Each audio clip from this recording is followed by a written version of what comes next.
Hello students, आप लोग देख रहे हैं ई क्लास बाय मनीष सर और मैं हूं मनीष शंकर तिवारी। ई क्लास बाय मनीष सर में पिछले वीडियो में आप लोगों ने कक्षा 9 के अंतर्गत राजनीति विज्ञान आरंभ की थी और हमने देखा था कि लिंगदोह मैडम की कक्षा में लोकतंत्र को लेकर के कितनी शानदार चर्चा हुई। उसी चर्चा को हम आगे बढ़ाते हैं और हमने पिछली बार छोड़ के गए थे एक सरल परिभाषा। वह परिभाषा क्या थी कि लोकतंत्र का मतलब होता है लोगों का शासन। लोगों का शासन मतलब वे शासक जो लोगों द्वारा चुने जाए लोकतंत्र कहलाता है। वह व्यवस्था लोकतांत्रिक व्यवस्था कहलाती है। आज हम इसी के अंतर्गत पढ़ने जा रहे हैं लोकतंत्र की विशेषताएं और इन विशेषताओं को हम बहुत अच्छे से समझेंगे। इसके पहले मैं आपको बता दूं कि पिछले वीडियो में जो मैंने आपको प्रश्न दिए थे आखिरी में हल करने के लिए, उन प्रश्नों का आप हल जरूर कर लीजिए, क्योंकि जब तक आप प्रश्नों के उत्तर हल नहीं करेंगे तब तक आपके समझ की शक्ति नहीं बढ़ेगी। हाँ, रट के जवाब दे देना अलग बात है, लेकिन मेरा आपसे एक निवेदन है कि यदि आप एक अच्छे स्टूडेंट्स बनना चाहते हैं और एक कामयाब नागरिक बनना चाहते हैं भविष्य में, तो आपको रटने की प्रवृत्ति से हटकर समझने की तरफ आगे बढ़ना होगा। और इस वीडियो में मैं पूरी कोशिश करूँगा कि आपको कॉन्सेप्ट क्लियर हों, बातें समझ में आए। चलिए हम इस वीडियो को आरंभ करते हैं। कक्षा 9 पॉलिटिकल साइंस और लोकतंत्र क्या, लोकतंत्र क्यों, इसके अंतर्गत हम पढ़ रहे हैं लोकतंत्र क्या। इस चैप्टर में आज हम देखेंगे लोकतंत्र की विशेषताएं। तो जैसा कि मैंने आपको पहले बताया, हमने एक सरल परिभाषा के साथ शुरुआत की थी। वह परिभाषा क्या थी? लोकतंत्र शासन का एक रूप है जिसमें जनता शासकों का चुनाव करती है। बहुत ध्यान से देखिएगा, लोकतंत्र क्या है? शासन का एक ऐसा रूप है जिसमें जनता शासकों का चुनाव करती है। ये तीन महत्वपूर्ण चीज़ हैं। व्यवस्था है लोकतंत्र, एक है जनता, एक है शासक और एक है चुनाव। अब इससे अनेक सवाल खड़े होते हैं। देखो, ये जो लोकतंत्र की ये परिभाषा से कितने सवाल खड़े होते हैं। आप अभी से सोच लो, लोकतंत्र चलो ठीक है, वह व्यवस्था है जिसमें जनता शासकों का चुनाव करती है वोट डाल के। शासक कौन होगा इसमें? वो जनता कौन होगी जिसको वोट डालने का अधिकार होगा? क्या सारी जनता को वोट डालने का अधिकार होता है? क्या बच्चा वोट डाल के आ सकता है? क्या पागल वोट डाल के आ सकता है? चुनाव कैसे होना चाहिए? चुनाव कैसे होना चाहिए कि अगर मैंने वोट डाल के आया तो उसकी कीमत कम हो और अगर मेरा पड़ोसी उसकी वोट की कीमत अधिक हो? बहुत सारे सवाल इस परिभाषा के साथ में खड़े होते हैं। चलिए हम देखते हैं आगे क्या है इसमें। इस परिभाषा के अनुसार शासक कौन है? जैसा कि मैंने बताया, जनता शासक का चुनाव करती है, लेकिन वो शासक कौन है जिसका चुनाव करना है? क्या आप जानते हैं? किसी सरकार को लोकतांत्रिक कहे जाने के लिए उसके किन अधिकारियों का चुनाव होना आवश्यक हो जाता है? आखिर वो कौन अधिकारी हैं जिनका चुनाव किया जाता है? क्या बिना चुने हुए अधिकारी भी कोई फैसला ले सकता है लोकतंत्र में? इस परिभाषा से ये चीज़ें निकल कर आती हैं। फिर किस तरह के चुनाव को हम लोकतांत्रिक चुनाव कहेंगे कि आखिर वो चुनाव का तरीका क्या है जिसमें वे चुनाव लोकतांत्रिक चुनाव कहलाएं? किसी चुनाव को लोकतांत्रिक कहने के लिए किन शर्तों को पूरा किया जाना जरूरी है? ऐसा तो नहीं हो रहा कहीं कि नोट के बदले वोट दिए जा रहे हों और वो बंदा जीत गया जो अयोग्य था नोट देकर। इस चीज़ को भी हमको ध्यान देना पड़ेगा। इसलिए मैंने कहा था आपको कि परिभाषा में लिखा है कि जनता शासकों का चुनाव करती है, तो जनता भी महत्वपूर्ण है, शासक भी महत्वपूर्ण है, चुनाव भी महत्वपूर्ण है। समझना होगा कि क्या जनता के सभी वोट बराबर हैं? क्या जनता ने वोट पवित्र भावना से दिया है? क्या चुनाव पवित्र भावना से हुए हैं? क्या शासक कौन है आखिर वे जिसको वोट दिए हैं? ये सारी चीज़ों को हम इसमें समझेंगे। कौन लोग शासकों का चुनाव कर सकते हैं या खुद शासक चुने जा सकते हैं? आखिर ऐसे कौन लोग हैं? क्या इसमें प्रत्येक नागरिक का बराबरी की हैसियत से भाग लेना जरूरी है? क्या कोई लोकतांत्रिक व्यवस्था अपने कुछ नागरिकों को इस अधिकार से वंचित कर सकती है? वोट की बात हो रही है यहाँ पर। क्या सारे नागरिकों के वोट बराबर माने जाते हैं? ऐसा तो नहीं कि किसी की वोट का मूल्य कम हो, किसी के वोट का मूल्य ज़्यादा हो। या जैसे फ्रांस की क्रांति में हमने देखा महिलाओं को वोट डालने का अधिकार नहीं था, या हमने देखा था कि वोट डालने का अधिकार उसको था जिसने टैक्स दिया था, जो टैक्स नहीं दे रहा था उसको वोट डालने का अधिकार नहीं था। तो ये सारी चीज़ें सच्चे लोकतंत्र को पहचानने में ज़रूरी है। वोटर की वैल्यू बराबर होना चाहिए। ऐसा नहीं है कि एक वोटर कम हो, जैसा कि फ्रांस में मैंने बताया आपको हुआ था कि महिलाओं को वोट डालने का अधिकार नहीं था। सरकार के किस स्वरूप को हम लोकतांत्रिक स्वरूप कहेंगे? क्योंकि सारी चुनी हुई सरकारें अपने आप को डेमोक्रेटिक गवर्नमेंट बोलती हैं। तो अब ये हमारी समझ में आना चाहिए कि कौन सी सरकार लोकतांत्रिक है। क्या चुने हुए शासक लोकतंत्र में अपनी मर्जी से सब कुछ कर सकते हैं, या लोकतांत्रिक सरकार के लिए भी कुछ लक्ष्मण रेखाओं का खिंचा होना जरूरी है? क्या लोकतांत्रिक शासन व्यवस्था को नागरिकों के कुछ अधिकारों का आदर करना चाहिए? देखिए, एक छोटी सी परिभाषा हमने यहाँ पर दी है कि लोकतंत्र शासन की वह व्यवस्था है जिसमें शासकों का चुनाव जनता चुनाव के द्वारा करती है। लेकिन इससे कितने सारे सवाल खड़े हो गए। इस परिभाषा में एक शब्द आया था शासक, तो शासक कौन है? फिर आया जनता, तो जनता कौन है? और अगर जनता है तो वोट डालने का अधिकार किस जनता को है? ऐसा तो नहीं कि वोट के जो पावर है वो अलग अलग हो गए हों। फिर इसके बाद चुनाव आता है, तो चुनाव की बात अगर हम करें तो चुनाव कैसा हो रहा है? ऐसा तो नहीं कि प्रलोभन के माध्यम से चुनाव हो रहा है और लोकतंत्र की जो पवित्रता है वह बाधित हो गई हो और अयोग्य व्यक्ति पैसे की दम पर चुन के आ गया हो। ये सारी चीज़ें हमको इस अध्याय में समझना होगी, तब हम समझ पाएंगे वास्तविक लोकतंत्र क्या है और इस लोकतंत्र की क्या विशेषताएं हैं। तो चलिए हम बारी बारी से कुछ उदाहरण हम आपको देना चाहेंगे अलग अलग देशों के। उन उदाहरणों को जब आप ध्यान से देखेंगे तब आप बहुत अच्छे से समझ जाएंगे कि एक्चुअल में लोकतंत्र क्या होता है। चलिए हम आगे बढ़ते हैं। पहली विशेषता जैसे कि आपको बता दें, प्रमुख फैसले निर्वाचित नेताओं के हाथ, मतलब जो देश के महत्वपूर्ण निर्णय हैं, जो देश की जनता को प्रभावित करते हैं, वे फैसले किसके हाथ में होना चाहिए? जिसको जनता ने वोट देकर चुना है। ऐसा नहीं है कि हमने वोट दिया ही नहीं है और वो देश के बारे में निर्णय ले रहा है। चलिए देखते हैं। पाकिस्तान की बात है। सन 1999 में अक्टूबर को जनरल परवेज मुशर्रफ ने क्या किया? सैनिक तख्तापलट की अगुवाई कर दी और उन्होंने लोकतांत्रिक ढंग से चुनी हुई सरकार को उखाड़कर फेंक दिया और खुद को अपने देश का बॉस घोषित कर दिया, मेन कार्यकारी घोषित कर दिया। और कुछ दिन बाद उन्होंने अपने आप को राष्ट्रपति भी घोषित कर दिया कि आई एम राष्ट्रपति। और 2002 में उन्होंने एक जनमत संग्रह करा के और अपना कार्यकाल 5 साल के लिए बढ़वा लिया। समझ में आया ये चीज़ कि जनरल परवेज मुशर्रफ ने सैनिकों की सहायता से जो वहाँ की सरकार चुनी हुई थी जनता के द्वारा उसको हटा दिया और खुद वहाँ पर राष्ट्रपति बन गए और एक ऐसी व्यवस्था कर ली, एक जनमत संग्रह करा लिया और 5 साल के लिए अपना कार्यकाल बढ़ा लिया। जनता ने वोट नहीं दिया, अपने पावर से ये वहाँ के राष्ट्रपति घोषित हो गए। चलिए देखते हैं आगे इस मुशर्रफ ने और क्या किया। पाकिस्तानी मीडिया, मानवाधिकारी संगठनों और लोकतंत्र के लिए काम करने वालों ने बहुत आरोप लगाए। क्या आरोप लगाए? कि ये जो जनमत संग्रह है यह धोखाधड़ी है, इसमें बड़े पैमाने पर बहुत गड़बड़ियाँ की गई हैं। लेकिन अगस्त 2002 में उन्होंने लीगल फ्रेमवर्क ऑर्डर के जरिए पाकिस्तान के संविधान को ही बदल दिया। इस ऑर्डर के अनुसार अब राष्ट्रपति क्या कर सकता था? वह राष्ट्रीय और प्रांतीय असेंबलियों को भंग कर सकता था, उनको खत्म कर सकता था। 1999 में अक्टूबर का महीना था और पाकिस्तान में जो सेना के प्रमुख थे जनरल परवेज मुशर्रफ, उनने पाकिस्तान की चुनी हुई नवाज शरीफ की सरकार को हटा दिया और सत्ता पे खुद बैठ गए, कुर्सी पे खुद काबिज हो गए। और काबिज होने के बाद एक और महान काम उन्होंने कर लिया। क्या कर लिया? उन्होंने खुद को देश का बॉस घोषित कर दिया कि मैं पाकिस्तान का मुख्य कार्यकारी अधिकारी हूँ। 2002 में उन्होंने जनमत संग्रह भी करा लिया और जनमत संग्रह में ये निकल के आई बात कि परवेज मुशर्रफ को हम राष्ट्रपति बनाते हैं।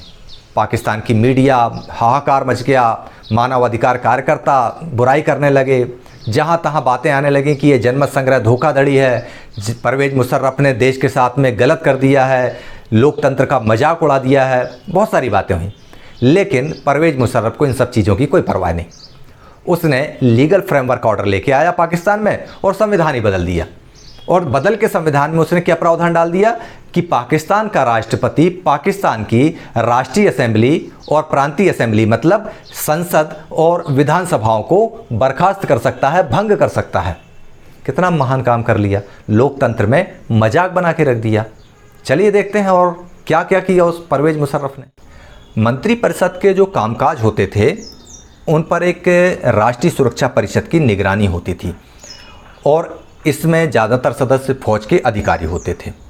और जब ये कानून पास हो गया कि राष्ट्रपति प्रांतीय असेंबलियों को, राष्ट्रीय असेंबलियों को भंग कर सकता है, तो इसके बाद में राष्ट्रीय और प्रांतीय असेंबली के चुनाव करा लिए गए।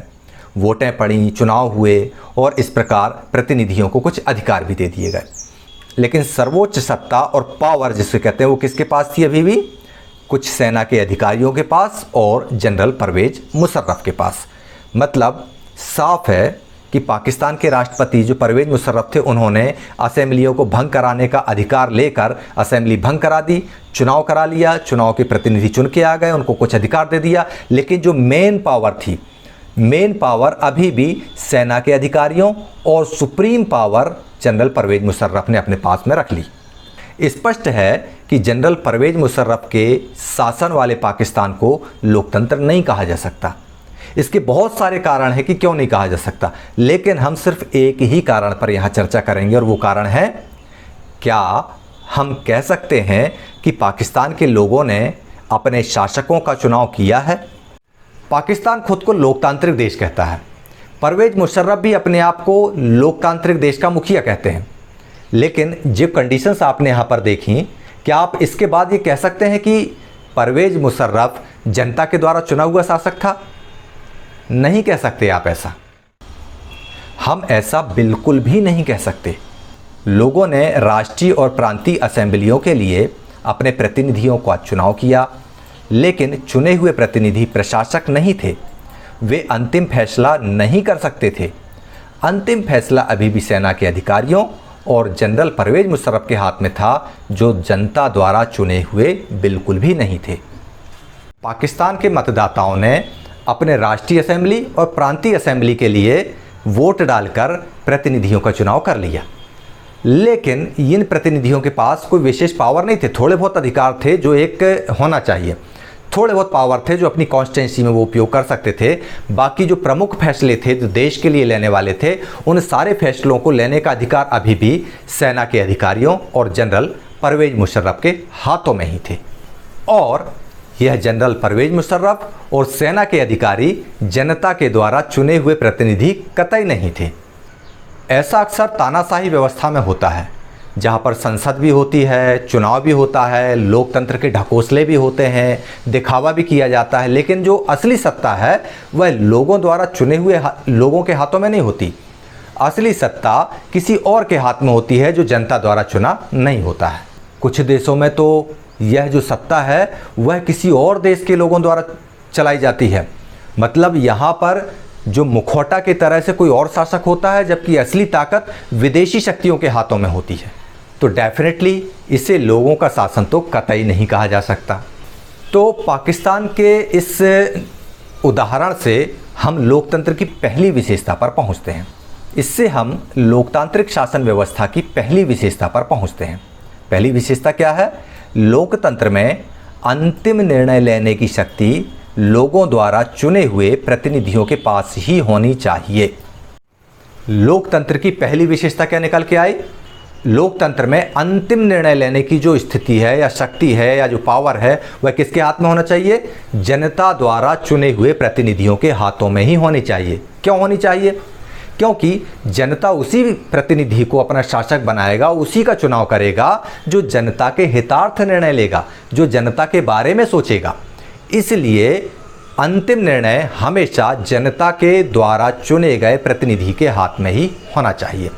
चलिए अब हम कुछ अन्य देशों के उदाहरण से लोकतंत्र की अगली विशेषता को समझने की कोशिश करते हैं। किस्सा चीनी चुनाव का।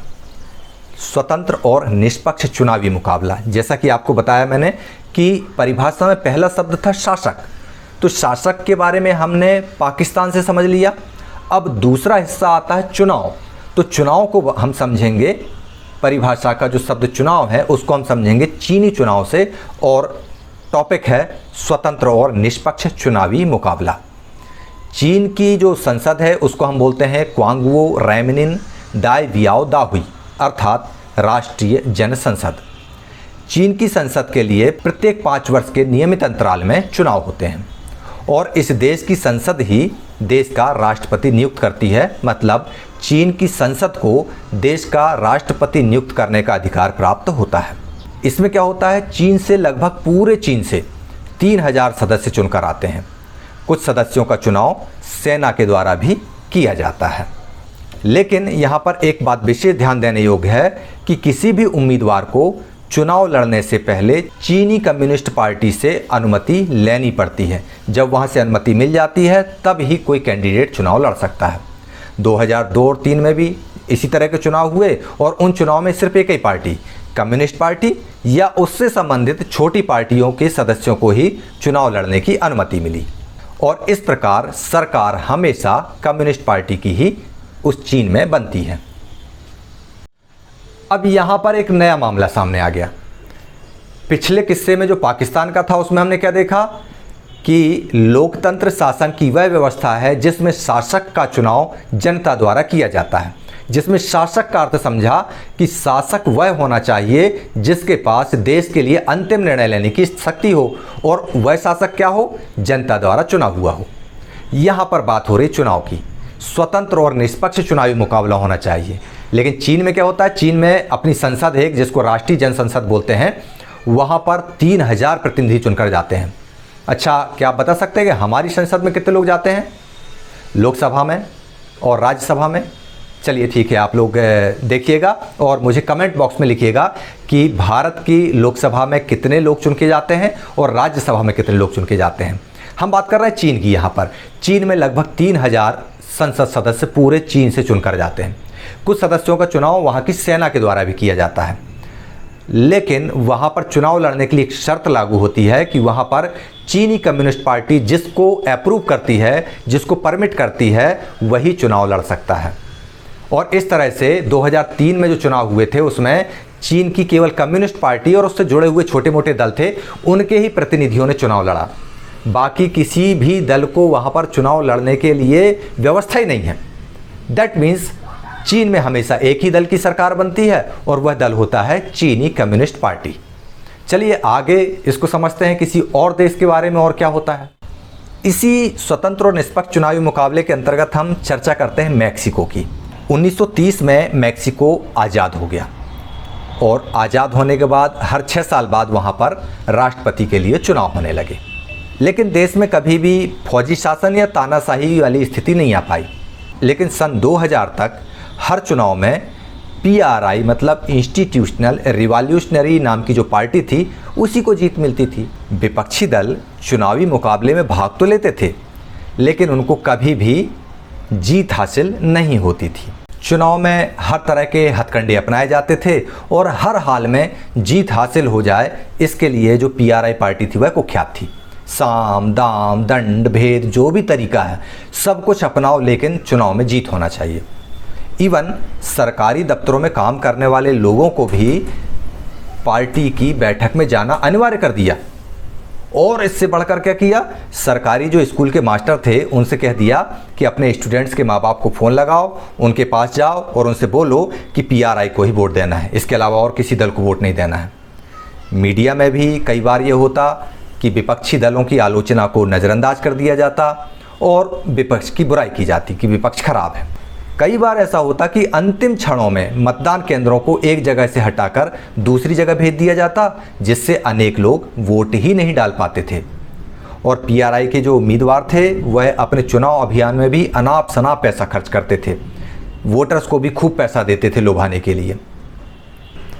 चीन का किस्सा देख लिया, जहाँ एक ही पार्टी चुनाव लड़ती है, मतलब रेस में एक ही आदमी दौड़ा और वही जीत गया। यहाँ पर दौड़ने के लिए और भी लोग होते थे, लेकिन सारी चीज़ों को नियंत्रित, सरकारी मीडिया नियंत्रण में, सरकारी लोग नियंत्रण में, स्कूल के टीचर्स को भी कह दिया जाता था कि PRI पार्टी को ही वोट देने के लिए पेरेंट्स को बोलना है। चुनाव में भी धांधलियाँ की जाती थीं। और तो और जब देख लेते थे कि हमारे दल का प्रत्याशी यहाँ नहीं जीत पाएगा, तो वो जो पोलिंग बूथ था उसको ही तत्काल बदल देते थे कि यहाँ स्थिति ख़राब है, पोलिंग बूथ बदल दिया जाए। और काफ़ी लोग वोट नहीं डाल पाते थे। तो क्या आप इन उदाहरणों को ये मान सकते हैं कि ये जो शासक हैं ये जनता द्वारा चुने गए हैं? डेफिनेटली इन उदाहरणों को देखकर हम ये कतई नहीं कह सकते कि ये चुनाव जनता द्वारा शासक चुनने का चुनाव है। इसके बहुत सारे कारण हैं, इसके लिए इन सारी चीज़ों को नकारने के बहुत सारे कारण हैं। चीन के चुनाव में आपने देखा कि लोगों के सामने कोई वास्तविक विपक्ष ही नहीं था। जैसा कि मैंने बताया ना कि एक ऐसी रेस है जिसमें एक ही आदमी दौड़ रहा है और वही फर्स्ट आ जाता है और उसी को इनाम मिल जाता है। मतलब चीन में लोकतंत्र नाम की तो चीज़ ही नहीं है। मैक्सिको के मामले में भी यही हो रहा था कि वहाँ पर विपक्षी दल तो था लेकिन नहीं के बराबर। जनता चाहकर भी शासक दल को पराजित नहीं कर सकती थी और शासक दल निरंतर चुनाव जीतने के लिए अपने सारे हथकंडे लगातार अपनाता रहता था। तो क्या हम मैक्सिको में हुए इन चुनावों को निष्पक्ष चुनाव कह सकते हैं? तो इस तरह से हमने एक उदाहरण पाकिस्तान का देखा था, जिसमें प्रमुख फैसले जनता द्वारा निर्वाचित प्रतिनिधियों के हाथ में होना चाहिए, ये वाली बात देखी। इन दो उदाहरणों से, चीन के चुनावों से और मैक्सिको के इस किस्से से, हमको एक चीज़ सीखने को मिली कि लोकतंत्र में केवल चुनाव होना ही सफिशिएंट बात नहीं है, बल्कि चुनावों की पवित्रता भी बरकरार रहना चाहिए। और चुनावों की पवित्रता कब बरकरार रहेगी? जब जनता के पास चुनने के लिए एक से अधिक विकल्प होंगे। चीन के मामले में हमने देखा कि वहाँ तो विकल्प ही नहीं थे। अकेला कम्युनिस्ट पार्टी दौड़ लगाती, वही जीत जाती, वही राजा बन जाती। मैक्सिको के मामले में विपक्षी दल मौजूद था लेकिन नहीं के बराबर, और जनता चाहकर भी विपक्षी दल को चुनाव नहीं जिता पा रही थी। क्यों? क्योंकि जो पीआरआई था वह सारे हथकंडे अपनाकर लगातार सत्ता में बने रहने के लिए प्रयास करता रहता था। तो इस प्रकार हम पहुंच चुके हैं लोकतंत्र की दूसरी विशेषता के पास में। चलिए वो दूसरी विशेषता क्या निकल कर आई है, हम उसे समझते हैं। लोकतंत्र की जो ये दूसरी विशेषता आई है, उसके अनुसार लोकतंत्र निष्पक्ष और स्वतंत्र चुनाव पर आधारित होना चाहिए, ताकि सत्ता में बैठे लोगों के लिए जीत और हार के अवसर समान रूप से उपलब्ध रह सकें। मतलब साफ है कि लोकतंत्र में चुनाव महत्वपूर्ण होता है और चुनाव में निष्पक्षता होना चाहिए, पारदर्शिता होना चाहिए, और जो शासक दल है उसको भी यह भय रहना चाहिए कि यदि हमने जनता के कल्याण में कार्य नहीं किया तो हमको भी सत्ता से बेदखल किया जा सकता है। तभी लोकतांत्रिक व्यवस्था अपने आदर्श स्थिति की तरफ आगे बढ़ सकती है। तो इस तरह से आपने इस अध्याय में, इस वीडियो में आपने लोकतंत्र की प्रमुख दो विशेषताओं को जाना और समझा। अगली दो विशेषताओं की बातें हम अगले वीडियो में करेंगे। चलिए उसके पहले हम एक छोटी सी प्रश्नावली है, अभ्यास प्रश्नावली, उसको देख लेते हैं कि उसमें आपको करना क्या है। ये इसमें आपको ये बताना है कि लोकतंत्र के कामकाज या उसकी अनुपस्थिति के ये 5 उदाहरण दिए हैं। इन उदाहरणों को पढ़कर आपको उनके सामने जो प्रासंगिकता है उसको समझाना है। मतलब जैसे ये पहला उदाहरण दिया है, भूटान नरेश ने घोषणा की है कि वे आगे से चुने हुए प्रतिनिधियों द्वारा दी गई सलाह पर काम करेंगे।